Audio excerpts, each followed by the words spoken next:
How's it going, everybody? Thank you for making the time today. My name is Kia. I am the RVP here at Adjust. We're a mobile measurement, fraud prevention, and automation company. I have the pleasure of being joined by my friend Rockwell Shaw. What's up, Rockwell? Hey, good to be Good here. to see you. Good to see you, man. Rockwell is the CEO and founder of Rockwell Ventures. And today we're going to be speaking a little bit about one of his projects that's taken off and done really well, Mesmerize. And yeah, I'm looking forward to this conversation, man. Here we are. Yeah, me too. I'm definitely interested to see the questions you're going to throw at me today. It's funny. I was going to say this all started, I think probably 4 or 5 weeks ago. We had a sales call. I was meeting Rockwell for the first time. And I thought I was going to talk to him about a just fraud prevention product and how it was going to help Mesmerize be free of ad fraud and help them scale. Next thing I know, 5 minutes in, we're talking about my sleeping problems. And my wife pops her head in and she's like, who is this guy? It's a great conversation, and it's fun, man. But yeah, maybe we can start, maybe tell us a little bit more about yourself, how you became interested in wellness and helping, people sleep better. And maybe that can lead into sort of this Mesmerize venture and everything else that you've been working on. Yeah, it's a really interesting journey. Today our mission is to build products that are good for people that they actually use. And this is a really core issue that most people don't realize is that, in the health and fitness category, in the digital wellness category, let's say, nobody has built the digital wellness products that has the same kind of retention and engagement as a TikTok or a Netflix or an Instagram. It hasn't happened yet. And, it's a shame because there's so much digital fast food out there, right? And giving people an alternative to that, something that they can use and enjoy every day that's actually good for them. This is what we're so focused on. And getting to this point has been just like a crazy journey. So I graduated from Cornell University in economics. I spent the better part of 10 years working my way up the corporate ladder in a medical software company called For Patient Care based out of Los Angeles. And, I started as a lowly tech support agent in that business and eventually worked my way up to becoming president of the firm. And 10 years in US healthcare will teach you all sorts of things that are wrong with people. And very much at the time when we started, sleep was one of those things that was at the top of the list. So many people have sleeping problems and very few people really even talk about it. It's something about 20 to 30% of any given country's population suffers from various forms of insomnia. And when you dive deep into the data, you realize that about 70% of the cases of insomnia are caused by too much thinking. It's literally people unable to shut their brains off at night. And so the key is if you can quiet someone's mind, you can get them to fall asleep. And that's what we were focused on in our first and original product, Pizziz. And from there, we just started branching out. People said, oh, you've helped me so much with my sleep. Can you help me with other things? My anxiety, my depression, stress, ADHD, focus. And the journey has been just really interesting to see how much we can take the clinical and academic literature, all the things that are happening in the lab, and consumerize them and productionize them and bring them to scale, right? To help people with all sorts of things that they might be facing today. How have you guys, that's super interesting. How have you guys approached, I for one have some sleep issues. I'm sure some of the people listening have as well based off your numbers. How have you kind of approached educating the market? Is this something that people know is an issue? I'm sure with the pandemic, hopefully we're going to get out of this soon. Maybe it's accelerated people's understanding of certain things they need to work on as it relates to getting a good night's rest. Can you talk us through that part? Yeah, I think all of this ties together. And one of the things that you have to understand when you're building a digital wellness product or any product, frankly, is what is your distribution? Like, how are you going to reach people? And today, there's basically three predominant ways to scale an app. You have paid acquisition. So this is running ads on Facebook or Instagram or Google or Snapchat, so on and so forth. You have SEO and ASO, so search engine optimization and app store optimization. And this is just basically trying to rank particularly high for various queries, either on the app store or on search engines. So, it can be as simple as things like sleep, or sleep sounds, white noise, these types of things. And then the third one is virality. And virality is really, really tough to get right. And very, very few apps and services ever do it. And we kind of point to them as, we're going to build that thing and it's going to go viral and it's going to solve all of our acquisition woes. And that just doesn't really happen for most organizations and most folks. And so, these are the three predominant ways to scale. So then the question is, how are you going to format and create your product to fit into that distribution channel, right? Because, the example I give all the time is, let's say you wanted to sell into insurance companies for them to reimburse your product as part of insurance. What that product would look like is very fundamentally different than if you take that same product and you sell it through Facebook ads, right? The dimensions of the product are different. What the stakeholders want out of the product is different. There's just, if you don't start with distribution and understand distribution really well, you're going to end up building something that nobody wants. And this is pretty much the number one reason that startups fail. So for us, when we thought about the three major ways to scale, we knew that virality was too much of a long shot. And we didn't want to base our success on that. SEO and ASO is great, but it's hyper competitive and takes a long time for it to actually pan out. So it's really hard to iterate and test your way to success with SEO and ASO. And that left us with paid acquisition. And so very fundamentally, that meant we had to become masters in the domain of these different ad networks, right? And it's not so much that you have to necessarily be world-class in every single ad network. I mean, even if you do one extremely well, you can really knock it out of the park. And so when we're talking about educating users, right, what we're really trying to get them to do is change their behavior, right? We're trying to get them to change a part of what they're doing to serve themselves, right? And it's like, if you want them to change their behavior, you first have to analyze what's your first touch point with them. And it all comes down to these distribution channels. So for us, because we knew that it was going to be through paid acquisition, we started kind of diving deeper into understanding, well, paid acquisition can be very expensive if done wrong. Like most entrepreneurs and most organizations' experience with paid acquisition is that they have a budget, they go to deploy that budget, they see that they didn't get the results that they wanted, the campaigns were not profitable, it seemed like they wasted a bunch of money, and especially in the SMB version, the small, medium-sized businesses, it's like they get off-put by it. They're like, "Oh, this is a sham. This doesn't work. Facebook is just taking my money and not giving me any benefit." But that's not exactly true, and that's not exactly the case. And just like any other skill, like you have to work at it and you have to become competent at it. And when you do, you can reap some really amazing benefits. And so one of the things, though, that was always hampering us, because in the beginning we were creating audio products, right?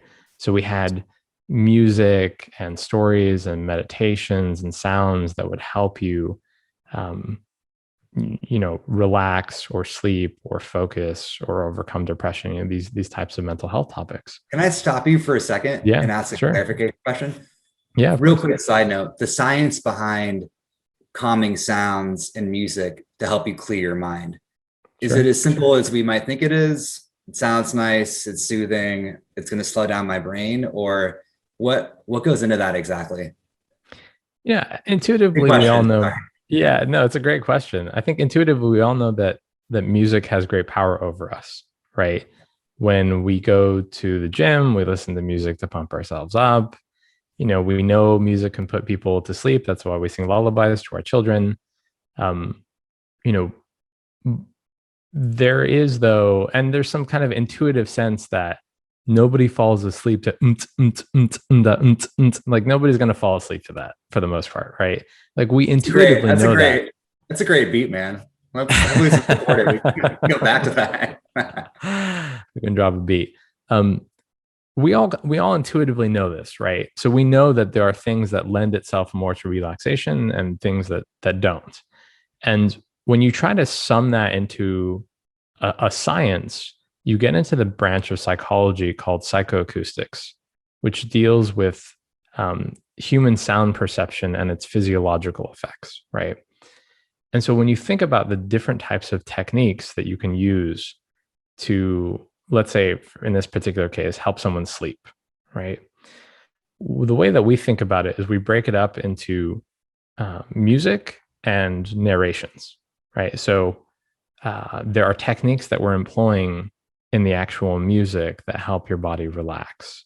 And these cover a wide variety of things like, the beats per minute, the kind of chord progression of the music, the key, the textures, the sounds. Like, for example, people generally don't like very high pitched sounds in their sleep music. It kind of sounds like an alarm. And then on the other side, narrations, we're taking a lot of the academic and clinical data around techniques that work, things like progressive muscle relaxation, heart rate variability breathing, autogenic training, somatic awareness, clinical sleep hypnosis. And there's so many different techniques out there, mindfulness meditation, that can work to really calm your mind and relax your body. And what we think is that we're technique agnostic.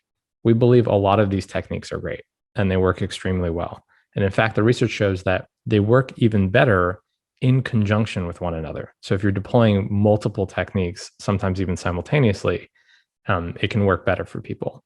And so, we're basically taking all of this science and consumerizing it, because frankly, there's a lot of scientific papers about how to write the perfect pop song, but there's still a pretty big difference between being a science professor in a lab and being Beyonce.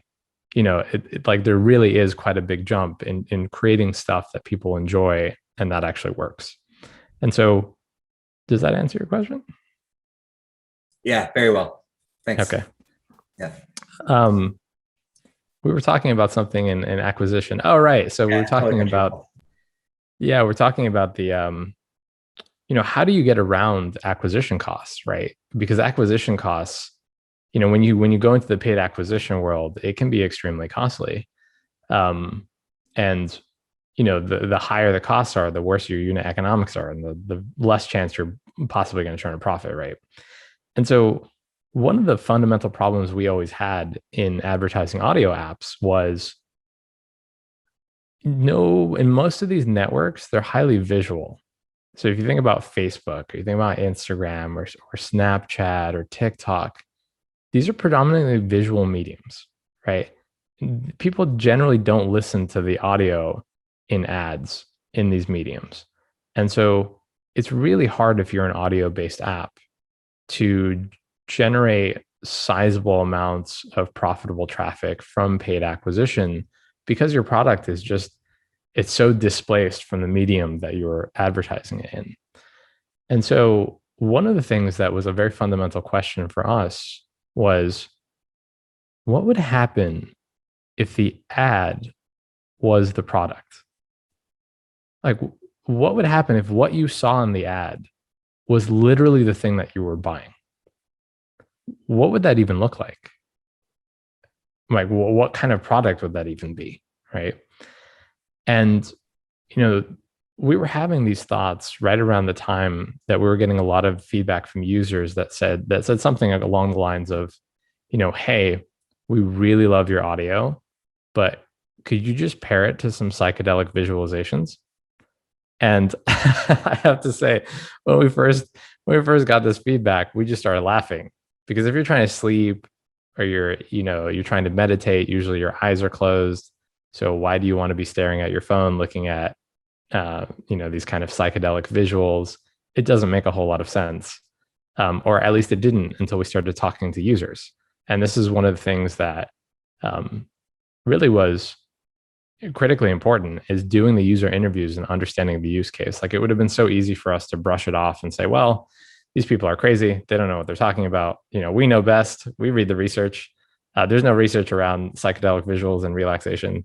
And instead, what we did is we did a lot of user interviews, and we found out that there were some really legitimate use cases for people to use these types of visuals for relaxation and sleep and other mental health areas. And a lot of what it was coming down to was that when people close their eyes, for some folks, that brings up a lot of trauma. It brings up a lot of pain. For some people, it's very claustrophobic. Their thoughts start racing even more, and they become very overwhelming. And so they're not really ready to take the step of closing their eyes and doing a lot of these techniques. They need, something visual to look at and help guide them. And so, that really clued us into that there was this huge market demand for something that nobody was really paying attention to. And so we created this app called Mesmerize and kind of built this genre called visual meditation that is just in the beginning of taking off. And we've seen phenomenal growth over the last year of it. And, it's just the first inning from what we've seen. There's a lot more to go, but it's incredible to see how fast it's growing and how much of an impact it's making. And we really and truly believe now that visual meditation is going to be a much bigger industry than audio-based guided meditation. And when you think about every video business compared to its audio counterpart, video businesses are almost always significantly bigger. Movies are a bigger business than music. TV is a bigger business than radio. YouTube is a bigger business than SoundCloud. It always happens this way, right? And so fundamentally, we really believe that visual meditation is going to continue growing at a much faster pace than audio-based meditation. What's the feedback been from some of the partners you've been spending with? Like, wow, these ads, they're working really well, guys. Great idea. Because really your ad, as we were prepping for this, we went through some of your interstitials and your advertisements, and, I have your app on my phone, and yeah, the connection's there. Like, I think a lot of app developers have retention issues because what they offer at the top of the funnel does not match the bottom. You overpromise, you underdeliver. I live by the under-promise, over-deliver mantra in my life, but you guys promise and you deliver on the promise, right? It's level. How have the numbers been what you expected? What's sort of the feedback been? Frankly, they've surpassed our expectations in many ways. Like, our CPIs and CPAs, our cost to acquire a customer, are just far lower because what you see is what you get. We take our entire library of visuals and we run them as advertisements, right? And we use that engagement data from the visuals being run as ads to make better visuals, right? The ad networks are telling us very precisely, hey, these are the things that are working and these are the things that are not working. And so we take that back to our team, and our visual artists make stuff that, is better and is more engaging based on the ad network data, which then further reduces our CPIs and CPAs and cost to acquire. And there's that feedback loop that's so important. And I think this is another thing that most folks miss, is that if you can design your acquisition strategies to give you useful product feedback, you can create this really impactful loop between the product and the growth channel to just feed into each other, that as your product gets better from that data, the acquisition costs get lower. And you can do that not only from the ad side, but even deeper in the funnel to the product. And so, for example, in our circumstance where we're running advertisements and they're feeding into the app then buckets users. If you first download it, you go through onboarding, it'll say something like, what do you need help with today? Pick just one thing, right? Sleep, focus, depression, and you pick something, right? And we're constantly split testing all of these academically and clinically validated techniques against each other to find the best pieces of content that really help people with that are coming in from these channels, right? And then that can actually influence the advertisements themselves and the longer form copy that we include in the ads. And so you get this giant feedback loop that's just constantly optimizing from ad to product and vice versa. How have you, back when you were discussing ideation for the product and what if the ad was the product, that whole conversation, the bottom of the funnel, was it all, you guys are a subscription-based service, you offer a 3-day trial. Was that the idea from the jump? Did you guys kind of weigh the cost benefits of other potential models? How did you land on subscription being the proper side of the value chain, given the product that you guys have built? Yeah, we've tested a number of different models over the years. And so, after Piziz, we created another app called Soundly, and several other apps. And we just tested lots of things. We've tested, one-time pay, we've tested freemium, we've tested all sorts of things. And the truth of the matter is that, at least in our testing, in our circumstance, we don't really believe in freemium. So freemium tends not to work particularly well for the stuff that we build. And, just kind of more generally, I think most freemium businesses would be better as free trial, which is, look, I'm going to let you have access to everything that we have, right? There's no pay gate. It's like, you can have access to it. You can try it totally for free. And if you like it, pay for it. And if you don't like it, it's not a problem. You can uninstall the product. And there's a third class of users that I think is really important, which is the people that like it, but they can't afford it. And for those people, we actually have a financial assistance program. And all they have to do is email us and we help them out. So, we never want, the inability to pay to be a blocker to actually getting access to these tools, because they can be so powerful. Unfortunately, the reality is we can't give away these products totally for free. Like, we have a whole team of people that create this stuff. It costs a lot of money to do so. I wish we could work for free, but that's just not the economics of reality. But we've helped a lot of folks through the financial assistance program. And when you look at when you actually look at flow, so the vast majority of users that are going to subscribe are those people that opt into the trial in the beginning. And that long tail of people is about 10 or 15% of folks will subscribe after they try it out for the trial period, right? So it's like they get totally free access. In our case, we actually allow people to use the product for 7 days totally for free. So they don't have to opt into anything. They can just download the product, use it. And then after 7 days, if they like it, they can keep it. And if they don't, no problem.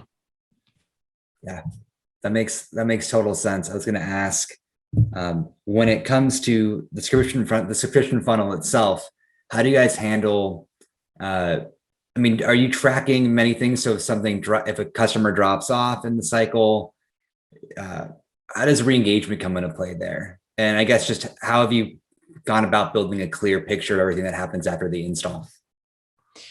Yeah, this is where analytics are incredibly useful, right? And understanding what people do and how people do it. There is a lot to talk about in this realm, including how you use your kind of special superpowers of what you do to get people back in. So for example, we have something called visual breathing, and visual breathing is really interesting. It actually speeds up and slows down the visual in accordance with a particular breathing pattern, right? And this can be really helpful if you are meditating or you're doing guided breath work, because you see the visual kind of change in a particular way, and your breath can just be guided by it. A lot of folks don't discover this in the app at first, right? And so there is the ability to communicate to them and draw them back in and retain them with a kind of interesting novel feature that they probably didn't discover that's actually really impactful for them. And, that can go out over, kind of retention paid campaigns or through owned channels, but presenting something really relevant to them. And I think there's a whole universe here that few companies really understand how to do well, which is, how do you re-engage people, or how do you get them deeper into your ecosystem without party tricks of like, hey, there's a 30% off coupon, like, Right. just from like simple sales tactics. It's like, if you're really going to build products that are good for people and you really want them to use it, how do you communicate with them in ways that gets them to build habits around this stuff? And I won't claim that we know every answer to this problem. We certainly don't. But we've made some good progress on this. And behavior change is really hard. Building new habits is really, really hard. And one of the things that we're experimenting right now with is the idea of piggybacking off of behaviors that people already do routinely. So you'll probably see something from us in the not too distant future around piggybacking off of your alarm clock, because it's a behavior that a lot of people already do and a lot of people already know about. And kind of it's built in this routine habit that you can piggyback off of. But for a lot of folks, alarm clocks suck. It's like they don't want to, they hate their relationship with their alarm clock is that they hate it. I hate And that if you sound, could man. yeah, you hate it, right? Like, what if you could be woken up in a better way, right? That's more conducive to waking up refreshed and feeling awesome instead of like, wah, wah, wah, Next time on Keon Rockwell, we'll let you know how it's gonna go down. That's great, man.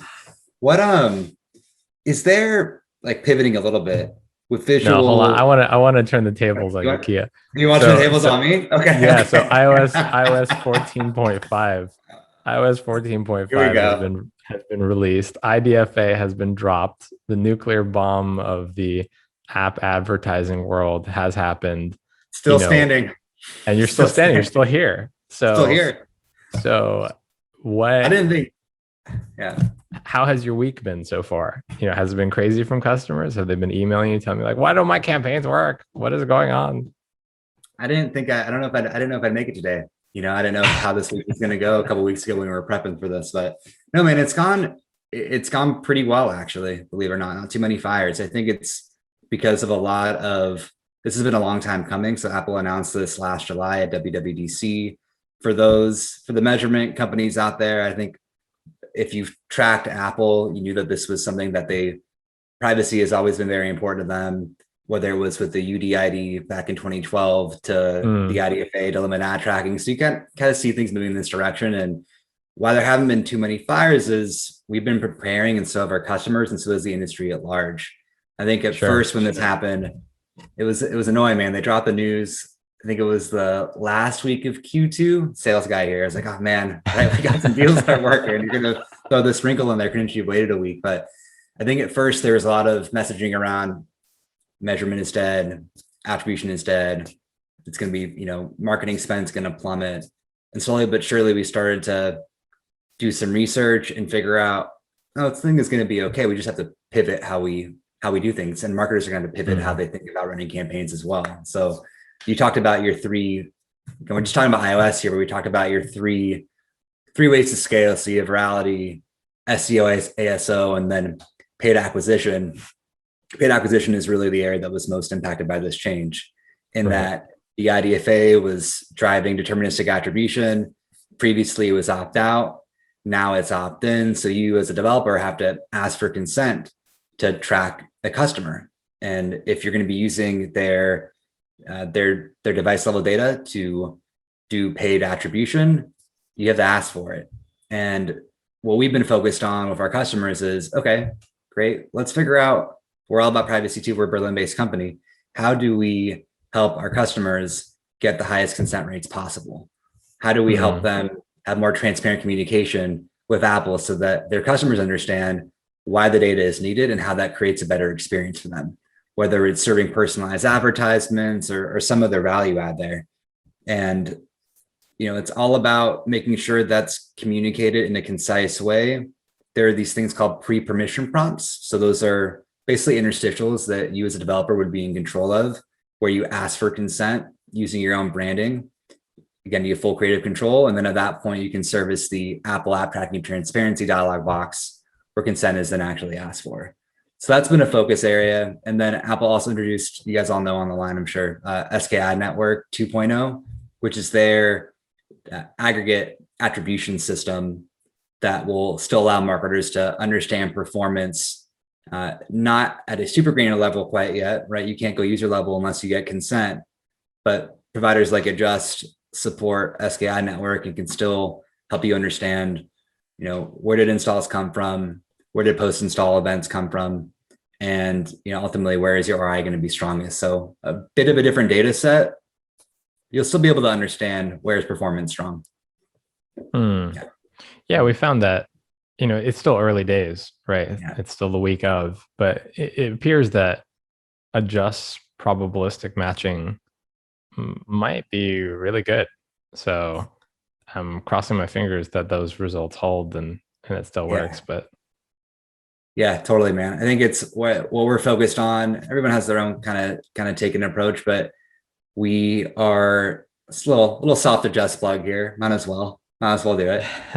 We're building a conversion model based off of consented user performance. So our idea is that, we can actually project out what non-consented customers will do based off of the signals we get from privacy compliant consented users. A number of things that go into that. And yeah, it's still early days for us too. So hopefully as we get more data, the model will improve and it'll make customers like you and other marketers at large feel better about this change. Like no one likes change, especially when it could affect their bottom line straight up. So yeah, I mean, I would say that I tend to be on the opposite end of that in the sense that I enjoy chaos because in chaos is opportunity. There's generally lots of opportunity when things change, right? And if you're prepared for it and you understand it and you're paying attention, those opportunities can be very valuable. So, but we'll see with this change, how it all pans out. Totally, man. How's it gone for you guys though this week? Fine. I mean, nothing has really particularly changed yet. I mean, I think the biggest thing for us was around TikTok spend. TikTok's Adjust integration has been a little wonky in terms of the data appearing on the dashboard, on the TikTok dashboard. Like everything works properly in Adjust, but TikTok knows about it and they're working on it. So we'll see how that works out. It also appears that Google's own attribution systems in their SDK through Firebase don't appear to work that well. And so it'll be interesting to see a little bit more how Google iterates on that, because we've seen some pretty wonky things happen with the data coming from the SDK. There'll be some bumps in the road, some kinks for sure, but it'll get figured out. I'm super confident. Can I go back at you now? Sure.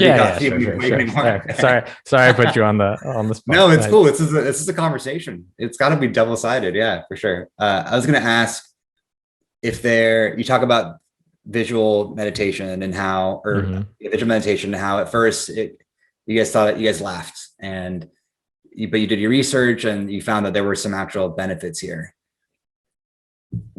Is there an education issue? Is there a stigma attached to that where people might think it's more, again, like of a novelty play and isn't actually going to lead to better wellness, reduced stress? Has that been something you've come across? Because re-engagement wise, you want to pick your spots and not be that annoying app on somebody's phone.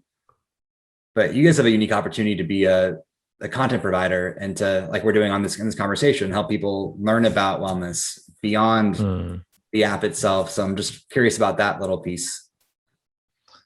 Yeah, I think we're seeing a transformation right now happen in a number of tangential industries to us, right? So, we're not involved in psychedelics, like the psychedelic industry, right?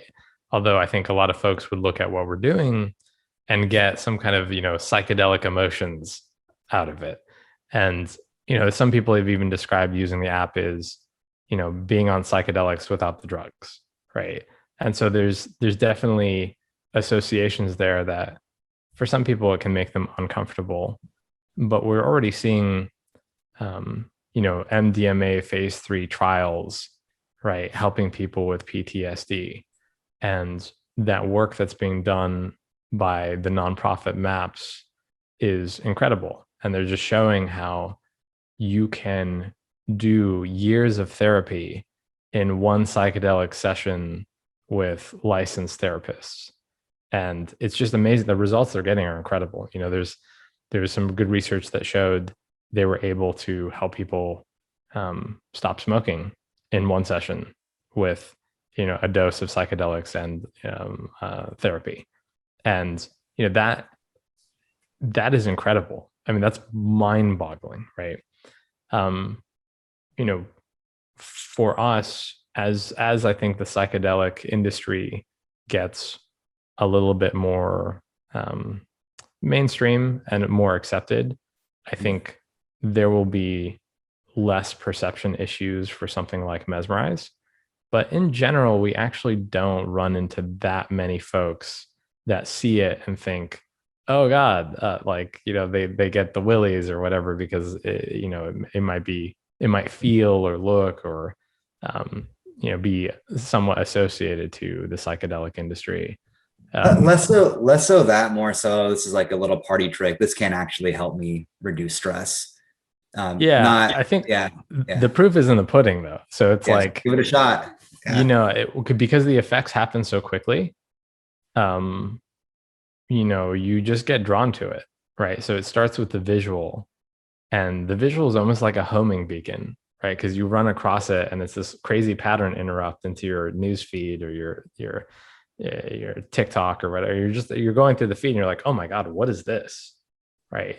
And so it's perhaps the best banner advertisement of all time, because you see it and you're just like, oh my God, this is incredible. And it just draws you in, right? And so once you actually go and you experience the audio that goes along with the visuals and you feel the impact, it speaks for itself, right? It's not like you have to continue to use it every single time for 2 weeks before you see an impact. Even just the first session, you will feel it. And I think the biggest obstacle that we face today happened in a user recording session we were doing like a usertesting.com, like these kind of recordings. And this woman went through she downloaded the product. She went through the onboarding. She was so excited about it. She's like, oh my God, this is amazing. Like, this is the best meditation app I've ever seen. And she was a Headspace subscriber too. So she's like, this is better than Headspace. And so she goes and she's like, she's so excited about all this content. And then she goes, I love all this. I just don't know how I'm going to fit it in my life. I don't know what time of day to do this, right? I don't know how to best incorporate this into the habits of my life. And that phrase that she said, because I think for a lot of people, taking care of themselves is a very abnormal thing for them to do. Like, taking care of yourself, self-care, it's not a habit that most people have. So how do you build those habits of self-care? It's so easy for us to take care of our friends, our family, our loved ones. We will, I mean, gosh, how many people just like trip over themselves taking care of their animals, like their pets, right? They'll do so much more for their pets than they'll do even for themselves. And I love my cat. Just for the record. And so this is a thing that our society is only beginning to understand. What are the habits for self-care that are important? And, we're really excited to like push that conversation to the forefront and make it really central for people. Do you think that there is, bringing it back to attribution for a minute, you can't have two MMPs? doesn't make sense. It creates all sort of problems. You have one measurement provider as your universal source of truth, and that's how it goes for your tech stack. Going back to your industry, do you need to, is there only one meditation or wellness app that can, that holds the corner or holds the real estate on someone's phone, especially if you have to find time for all of these things? How have you guys found that? Yeah, I don't think it's a completely zero-sum game with self-care any more than it is a zero-sum game with entertainment. It's like, oh, you have, a lot of TV shows that you watch or a lot of movies that you like. At the end of the day, at this point, this is coming in the form of content. So you're consuming content. And just like you might have various podcasts that you listen to and you consume content there, you might have various self-care providers. You might have a provider that you trust more so with sleep than you do with focus or depression or chronic pain or anxiety, or even systems that can do a lot of things really well. There might be world-class providers in one particular thing, and so you could be a follower, a listener of those services for those things. Yep, makes sense. I have multiple wellness apps on my phone. I listen to a ton of podcasts, and I think I'm subscribed to way too many entertainment services, man. Like I need to get a hold on that for sure. Totally. So we're it's went by really fast. I haven't even looked at the clock once really. So we have a few minutes left here. Always a pleasure talking to you. Super fun. I don't feel like I'm working right now at all. I don't think you do either, but I thought to leave the people here today, it'd be good just to hear like what you're excited about for Mesmerize and what's in store for you guys over the next 6 to 12 months. Anything you want to plug? And then I thought we could leave the audience with just a few tips for how they can maybe improve their sleep if they're having issues.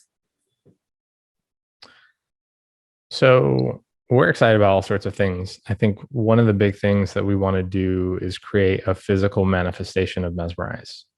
We want to create a space that when you walk into and you walk out of, you're not the same person. You have fundamentally changed. And we're starting to see some of these spaces arise in different places. I think one of my favorite examples is there's a digital art museum in Tokyo called Borderless, made by a group called Team Lab. So if you Google Team Lab Borderless, you will find this incredible visual wonderland spectacle, right? And it's breathtaking. They've done a phenomenal job. They do projection mapping. This museum it costs like $29 a ticket to get in. They're usually sold out almost every day. I mean, there's huge demand for it. What's it called? Can you say it again? Borderless, like borderless. Yeah. Cool. It's incredible. And there are more spaces like that popping up around the world. But we want to create something that is distinctively in personal growth. So it's not just a spectacle. It's not just something you walk in, you're like, oh, the pretty colors and the pretty lights and the pretty shapes. It's a transformational journey that you walk into and you're like, oh my God, this is incredible. Like it opens perspectives and thoughts and insights into your own self. So we're really excited about bringing Mesmerize to the physical world. We're also doing wallpapers. So there is a really interesting company called Less Experience Design that saw our stuff and we're like, oh my God, we just have to get these designs into retail spaces and high-end homes, luxury homes. And so they've now begun to sell our Mesmerize visuals as literal physical wallpapers. In fact, here, hold on, I have some samples that are kind of hilarious. Okay.